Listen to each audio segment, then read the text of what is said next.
A'udzubillahi minasyaitonirrajim. Bismillahirrahmanirrahim. Assalamualaikum warahmatullahi wabarakatuh.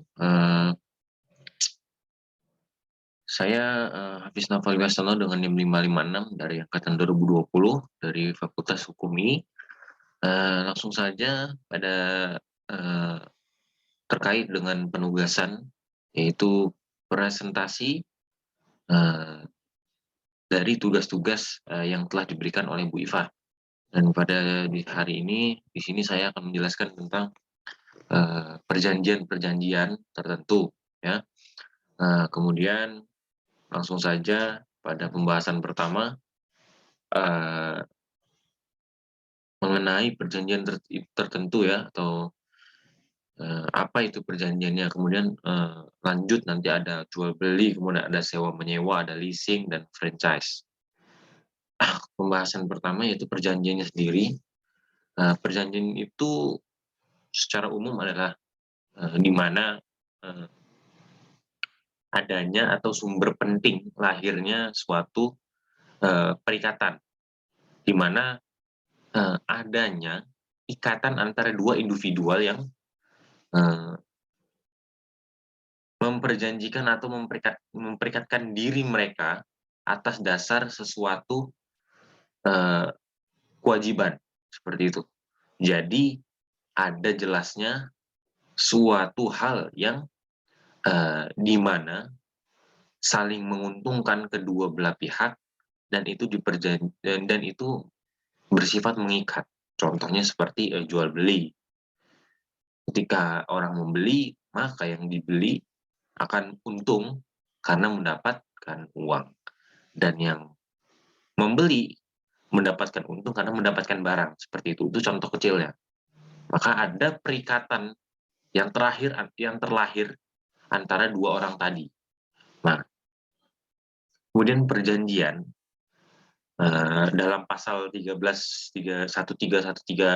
BW, ya, itu dijelaskan bahwasanya perjanjian adalah suatu perbuatan dengan mana satu orang atau lebih yang menginginkan dirinya terhadap satu orang lain atau lebih.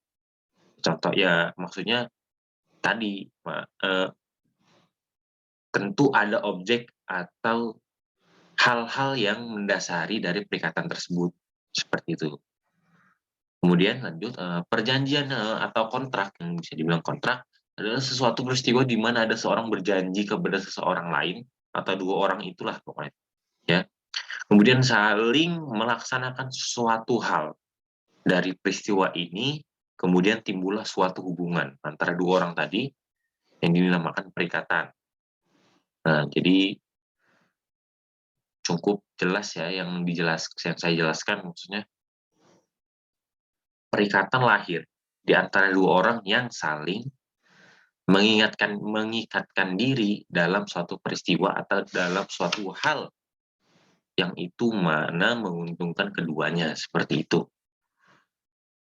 Nah, tadi yang saya jelaskan yang perjanjian adalah suatu kontrak sampai di mana dinamakan perikatan, itu juga ini ya, berasal dari punya Profesor Subukti.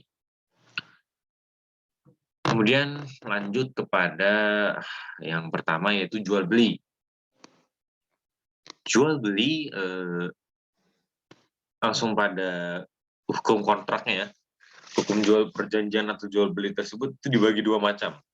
Pertama ada hukum kontrak nominat atau yang bernama, kemudian ada hukum kontrak yang tidak bernama atau innominat, gitu, ya.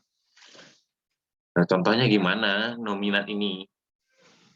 Seperti sewa menyewa, kemudian hibah, tukar menukar, seperti itu.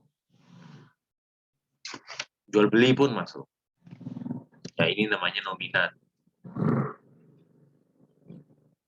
Kemudian apa ya contohnya yang innominat itu gimana? Contohnya itu eh, kontrak-kontrak yang timbul, tumbuh, dan berkembang di masyarakat secara praktik. Ini seperti misalnya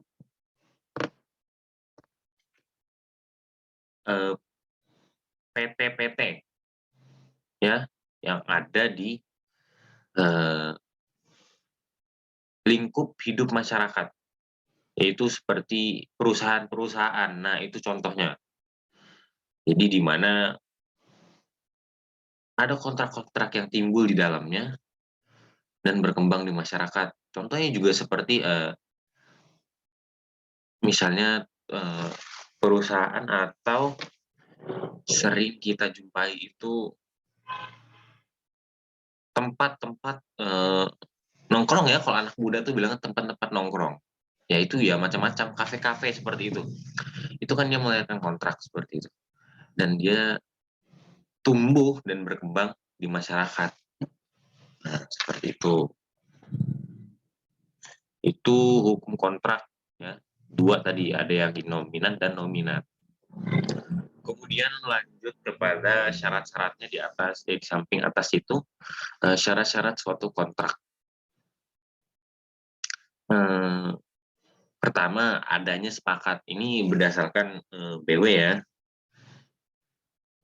Adanya sepakat di antara dua pihak. Jadi kata sepakat ini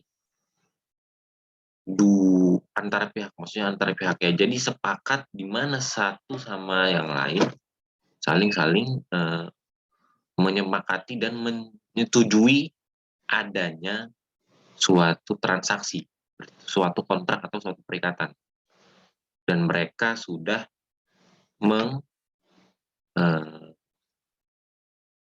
apa sih namanya itu, kayak mereka sudah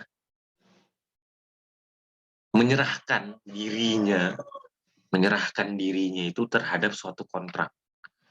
Makanya ada kata sepakat dan mereka menyetujui dan atas dasar kemauan. Kemudian adanya kecakapan. Kecakapan itu seperti uh, orangnya berakal, kemudian orangnya sehat, orangnya secara mental dia siap, kemudian secara akal sehat dia dia dia mencukupi kriteria-kriteria sebagaimana orang dewasa yang akil balik lah seperti itu. Nah, kemudian adanya hal-hal tertentu ya tadi contohnya ada subjek, ada smart, contohnya itu ada objeknya seperti itu. Ada hal yang menjadi dasar suatu kontrak atau jual beli itu terlaksanakan atau terjadinya suatu perikatan itu ada. Itu tentu ada dasarnya. Ya, ya ini hal-hal tertentu itu bisa jadi kayak jual beli ada barang, kemudian ada jasa dan lain-lain. Kemudian ada sesuatu sebab yang halal. Sebab yang halal di sini ditujukan kepada di mana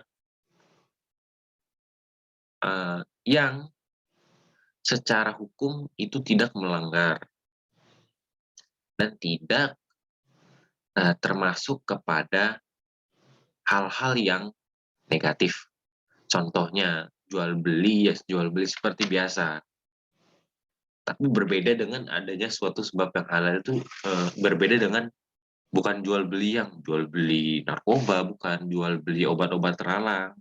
Ya itu beda. Karena sudah jelas benda ini dilarang di agama, walau dan juga dilarang di ranah hukum seperti itu. Maka tentu harus ada sebab-sebab yang hal dan cara mengaplikasikannya juga cara mengaplikasikan jual belinya, kemudian tata cara pelaksanaannya, kemudian prosedur dan segala macam halnya harus berdasarkan hukum dan juga benar tata caranya, tidak secara ilegal seperti itu. Kemudian jenis-jenis kontrak, saya lupa tulis nih jenis-jenis kontraknya di mind map ini. Jenis kontraknya itu ada pertama adalah jual beli dengan percobaan. Ini 1463 BW. Kemudian jual beli dengan contoh 1460 BW, kemudian beli sewa 1319 BW. Kemudian lanjut dengan kepada hak dan kewajiban para pihak. Para pihaknya ini kalau jual beli pasti ada penjual dan pembeli seperti itu ya kan. Nah, Di sini apa hak dan kewajibannya penjual? Hak dan kewajiban penjual itu jelas ya, maksudnya penjual itu, haknya dia menerima barang menerima harga barang yang telah dijual dari pihak pembeli maaf maaf, yang telah dijualnya dari pihak pembeli, sesuai dengan kesepakatan harga antara kedua belah pihak, seperti itu. Terus kewajibannya apa? Kewajibannya jelas menyerahkan barang yang ingin dibeli atau yang telah dibeli oleh pembeli dan itu masuk atas, eee, tanggung jawabnya dia. Apa tanggung jawabnya? Maksudnya ketika nanti ada kerugian, kemudian ada kondisi cacat atau, eee, 100% dari, keutuhan barang itu ternyata berkurang karena ada minus-minusnya tadi. Maka, jika memang, pembeli tadi menuntut agar ganti rugi, maka mereka harus siap penjual. Seperti itu, karena barang yang dijual, masuk kepada, tanggung jawab mereka, seperti itu. Kemudian, pembeli. Pembeli berkewajiban membayar tentu, karena, penjual menyerahkan barang dan pembeli harus membayar, sesuai juga dengan dengan, harga yang dipasang, dengan sesuai dengan kesepakatan, seperti itu, ya. Kemudian haknya apa? Ya haknya pembeli, ya dia mendapatkan barang, seperti itu. Mendapatkan barang dengan cara menyelesaikan kewajibannya, seperti itu. Menunaikan prestasi agar bisa mendapatkan suatu hal yang diinginkan. Nah, tetapi tetap harus dengan cara yang berdasarkan hukum dan peraturan-peraturan, ya. Kemudian kemudian pada asas-asas jual beli yang di atas itu, eee, di sini ada asas kemudian ada asas kebebasan berkontrak, ada asas fakta sunt servenda, kemudian asas persamaan hak, asas kepercayaan, asas keseimbangan, asas kepatutan, dan asas kepastian hukum, asas moral. Akan saya jelaskan satu persatu, kemudian asas konsensualitas, ya. Eee, Dapat disebutkan pada 1320 ayat 1 KUH Perdata. Pada pasal tersebut disebutkan bahwa satu syarat perjanjian adalah kesepakatan antara kedua belah pihak. Ya. Asas ini merupakan asas menyatakan bahwa perjanjian pada umumnya tidak diadakan secara formal, melainkan cukup dengan adanya kesepakatan antara dua belah pihak. Jadi cukup asas ini eh, tidak memerlukan adanya formalitas yang seperti adanya eh, perjanjian tertulis, harus ada ini dan itu, tidak. Cukup hanya dengan adanya perjanjian dan kesepakatan antara dua belah pihak, yang mana itu berdasarkan kehendak dan pernyataan dan kemauan, ya, maksudnya masuk dalam kehendak tadi, antara dua belah pihak tersebut. Nah, kemudian ada asas kebebasan berkontrak. Ya, asas kebebasan berkontrak atau yang disebut dengan freedom of contract. Ini masuk pada pasal 1338 KUH Perdata ayat 1, yaitu merupakan suatu asas yang memberikan kebebasan kepada pihak untuk membuat atau tidak membuat perjanjian, mengadakan perjanjian dengan siapapun, dan melaksanakan dan menentukan juga isi perjanjian dan persyaratannya secara kedua belah pihak. Menentukan bentuk perjanjian apakah tertulis atau lisan. Jadi cukup jelas bahwasannya asas kebebasan kontrak ini di mana kedua belah pihak mengatur sendiri bagaimana perjanjian yang ingin mereka laksanakan. Mungkin bisa tertulis, mungkin bisa tidak, mungkin dengan persyaratan A, B, C, terserah. Balik lagi, harus dengan kesepakatan. Intinya harus ada kesepakatan dan kehendak dari kedua belah pihak, seperti itu.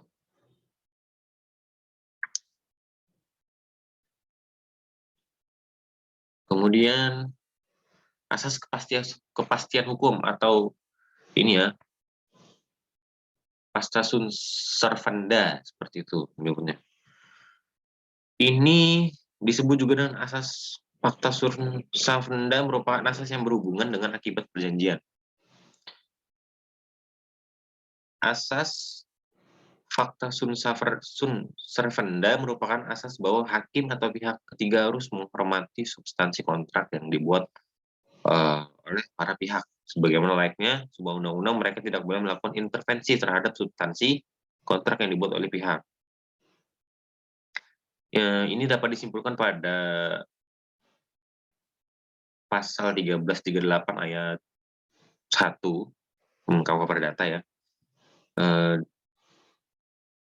Dalam hukum itu disebutkan bahwa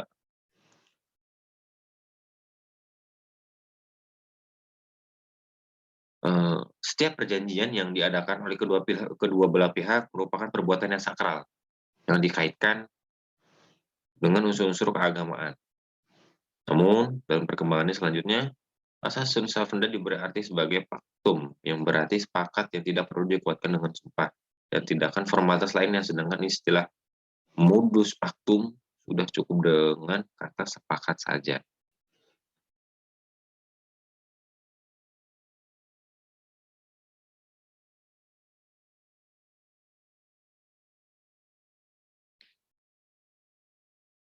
Intinya, asas fakta sunt servanda ini harus didasarkan oleh itikad baik. Ya, intinya seperti itu. Harus didasarkan oleh itikad baik dan karena tadi ya yang saya bilang, maksudnya ada sumpah atau yang dikaitkan dengan keagamaan. Kemudian setelah lambat laun stigma itu tidak dibuang, melainkan hanya dikesampingkan. Cuman dengan dasar adanya perjanjian atau kesepakatan, tentu harus dengan adanya suatu hal-hal baik yang mendasari perjanjian atau kesepakatan tersebut. Yaitu tadi adanya iktikat baik. Kemudian lanjut kepada asas persamaan hak.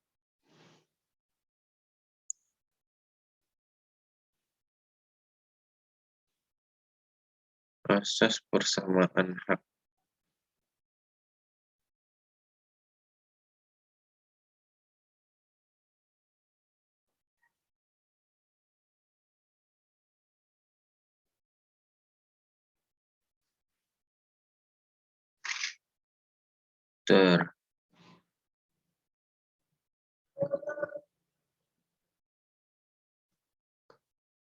Persamaan hak ini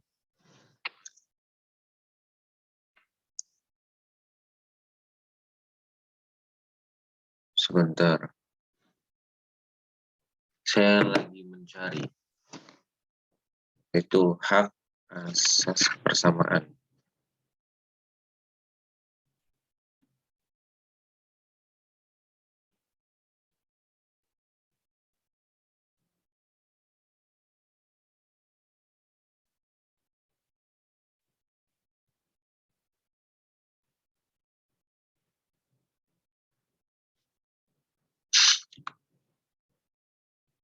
Wah, ini asas persamaan hak itu jelas maksudnya di mana setiap orang tunduk kepada hukum peradilan yang sama, kemudian tidak ada yang tinggi di atas hukum dan rendah di bawah di atas hukum.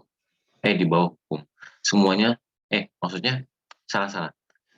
Semuanya sama rata di bawah hukum, tidak ada yang lebih tinggi, tidak ada yang mempunyai wewenang di atas hukum, semuanya tunduk rata kepada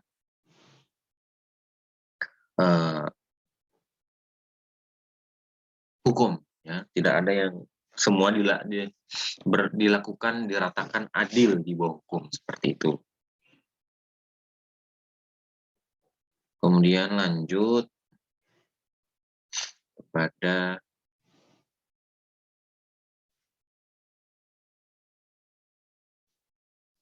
mana tadi penjelasan saya itu.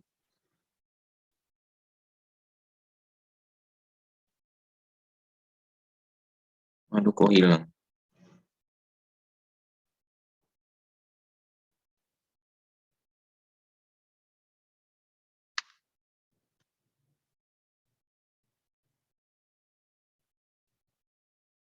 Nah, ini dia. Kemudian ada asas kepastian hukum. Ya, asas kepastian hukum itu sudah tadi, asas kepastian hukum itu sama dengan asas fakta sumber servanda, di mana harus pasti, ya, sakral, kemudian dikaitkan dengan sumpah, serta harus ada etikat baik. Terus ada asas kepribadian. Asas kepribadian itu merupakan asas yang menentukan bahwa seseorang akan melakukan atau membuat kontrak hanya untuk kepentingan seorang saja. Hal ini dapat dilihat dalam pasal 1315, pasal 1340 KUH Perdata. Pada umumnya seorang tidak dapat mengadakan perikatan atau perjanjian selain untuk dirinya sendiri.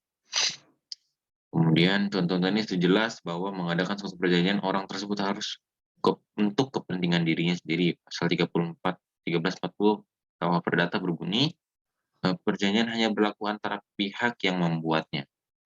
Hal ini mengandung maksud bahwa perjanjian yang dibuat oleh para pihak hanya berlaku bagi mereka yang membuatnya. Nah, pasal ini mengonstruksikan bahwa seseorang dapat mengadakan perjanjian atau kontrak untuk kepentingan dirinya sendiri. Kemudian dengan adanya suatu syarat yang ditentukan.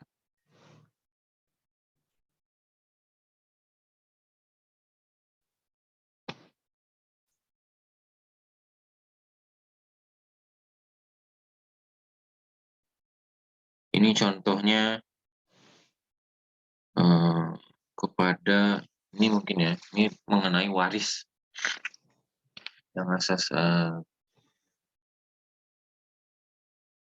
ini kepribadian ini kepada ini contohnya ahli waris. Kemudian lanjut kepada asas keseimbangan. Asas keseimbangan itu asas yang menghendaki kedua belah pihak memenuhi dan melaksanakan perjanjiannya. Jadi seimbang, dua-duanya melaksanakan kewajiban dan mendapatkan hak-haknya nanti. Kemudian ada asas kepatutan, yaitu di mana asas ini mengenai perjanjian yang diharuskan oleh kepatutan berdasarkan sifat perjanjiannya. Jadi sifat perjanjiannya apa, kemudian ketentuan-ketentuannya apa, maka berdasarkan itulah kepatutan yang harus dilaksanakan. Secara patut harus dilaksanakan seperti itu.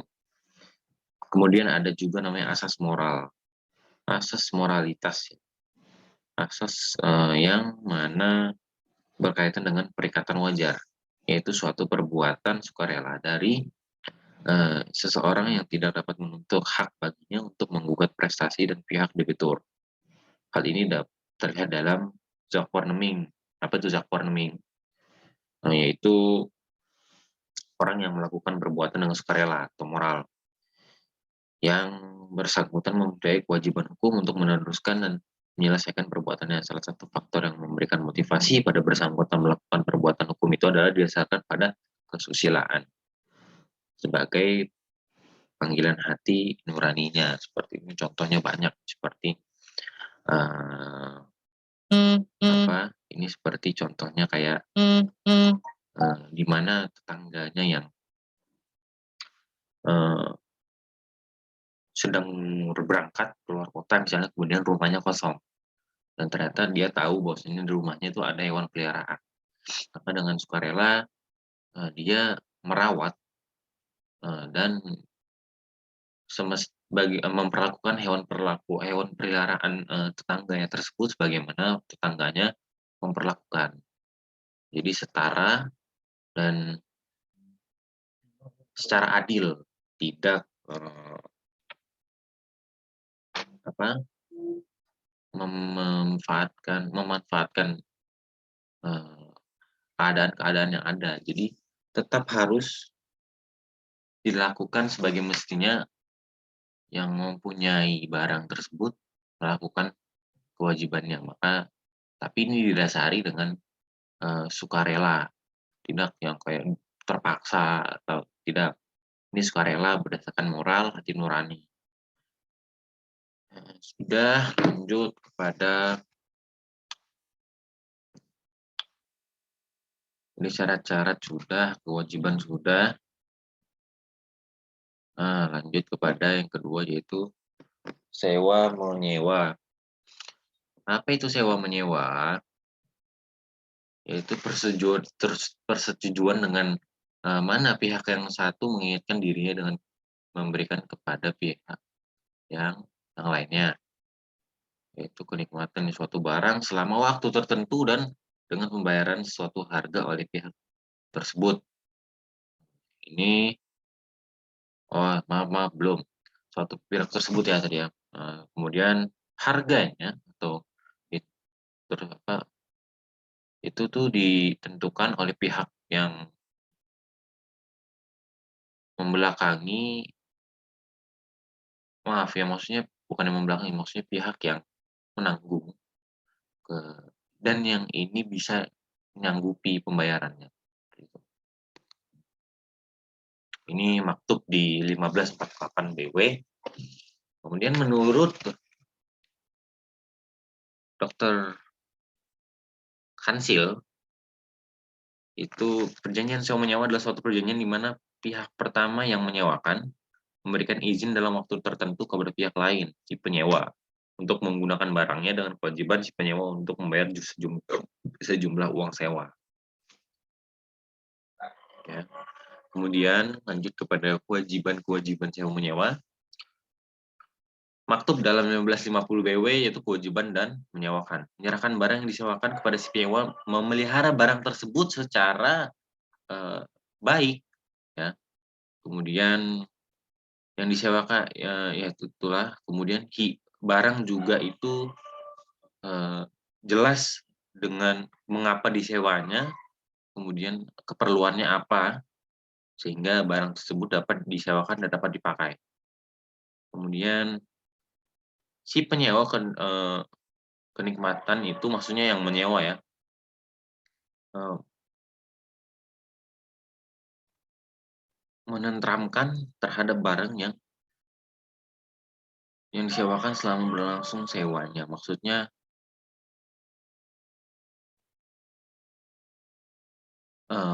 ini maksudnya gini, jadi yang menyewakan memberikan hak-hak kenyamanan atau hak yang dibutuhkan oleh si penyewa, ya, maka yang menyewakan ini harus, eee, memberikan hak-hak tersebut karena juga si penyewa sudah menunaikan, kewajibannya itu dengan menyerahkan sebuah, eee, beberapa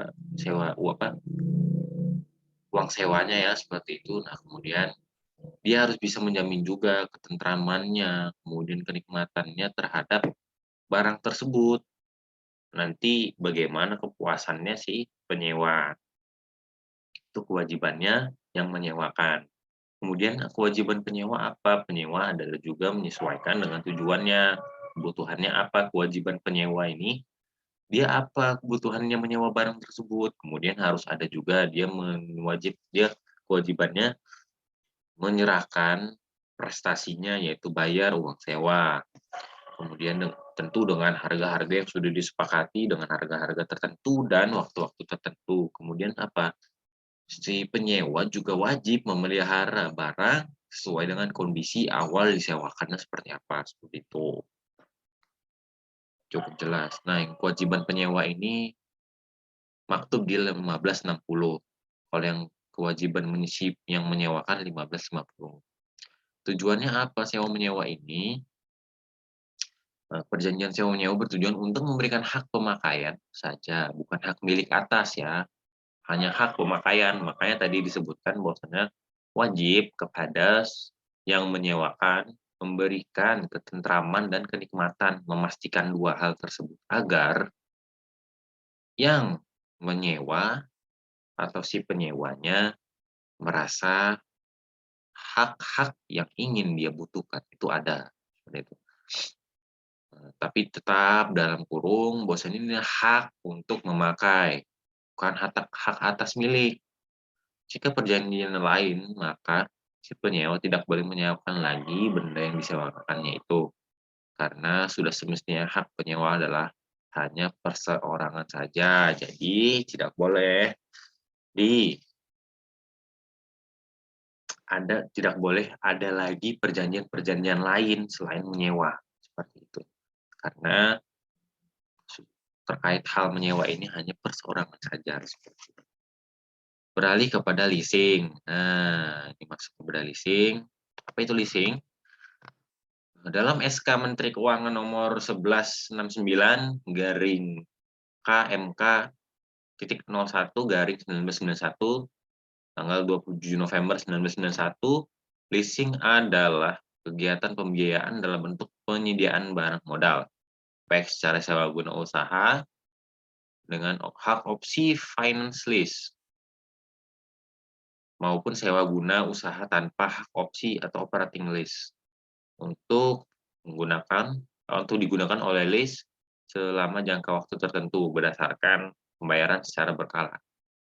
Kemudian menurut Profesor Subekti SH, leasing adalah tidak lain dari perjanjian sewa menyewa yang telah berkembang di kalangan para pengusaha, di mana lessor menyewakan suatu perangkat alat perusahaan, contohnya itu kayak mesin-mesin atau yang alat-alat berat seperti itu, termasuk servisnya, kemudian pemeliharaan dan lain-lain kepada lese ini yang disewakan.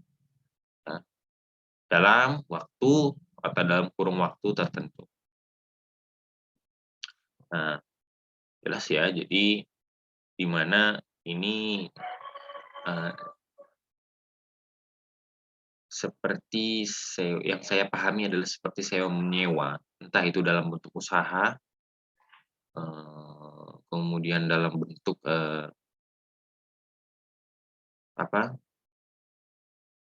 hal-hal yang bentuk seperti PT-PT seperti perusahaan.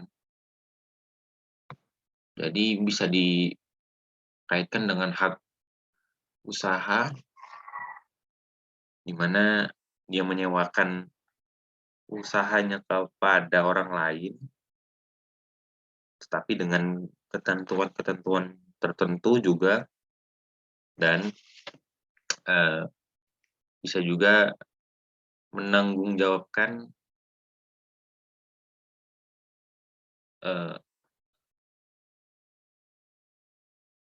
hak-haknya itu yang disewakannya itu kepada orang lain, tapi dengan ini ya juga dengan syarat-syarat tertentu, pasti adanya juga hak antara kedua pihak dan kewajiban juga hak antara dua belah pihak. Unsur-unsurnya leasing itu ada pertama ada pembiayaan perusahaan, penyediaan barang-barang modal, jangka waktu tertentu, dan pembayaran secara berkala, terus adanya hak pilih atau opsi, kemudian adanya nilai sisa yang disepakati bersama. Nah, kemudian dasar leasing itu SKB Menku dan Menperin dan Mendak nomor 122 garing MK garing 2 garing 1974 nomor 32 M SK garing 1974 dan nomor 30 KPB garing 1 garing 1974 tanggal 7 Februari 1974 tentang perizinan usaha leasing. Kemudian jenis-jenisnya leasing. Ada leasing finance, yaitu sewa guna usaha dengan hak opsi. Kemudian ada operating lease, sewa guna usaha tanpa hak opsi. Yang dimaksud dengan hak opsi ini apa? Yang ini ya, yang finance, yang finance lease ini. Penyewa guna usaha tidak mempunyai hak untuk membeli objek sewa pada akhir masa kontraknya, seperti itu. Nah, kemudian operating yang salah. Tetapi hak opsinya itu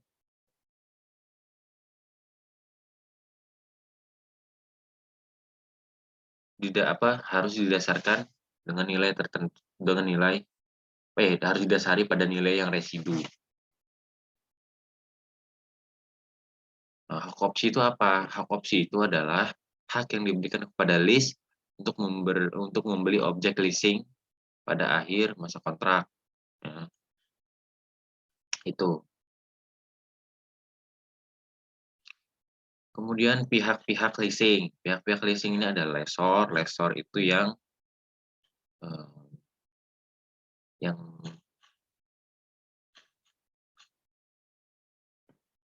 menyewakan ya. Kemudian leasee itu yang bagian yang si penyewanya. Kemudian supplier itu yang menyediakan barang-barang, ya. Kemudian ada bank, ya, dan asuransi ini yang menanggung jika adanya nanti hal-hal yang di luar perjanjian, seperti itu. Pokoknya asuransi ini yang menanggung di semuanya,